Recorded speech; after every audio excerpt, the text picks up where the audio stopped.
وقتی یه حلقه دنیا رو تغییر داد. سال 1837 چارلز تیفانی کاری رو کرد که هیچ کس جرأت انجام دادنش رو نداشت.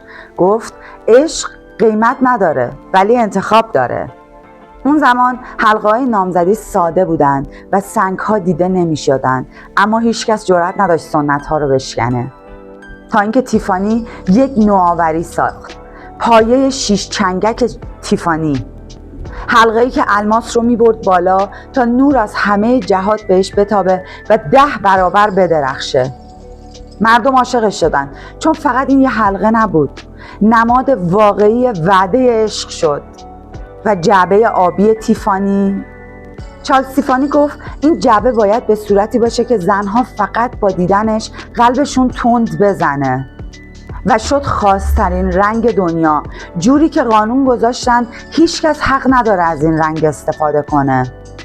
و تیفانی نشون داد اگر محصولت امید بده خودش فروش میره.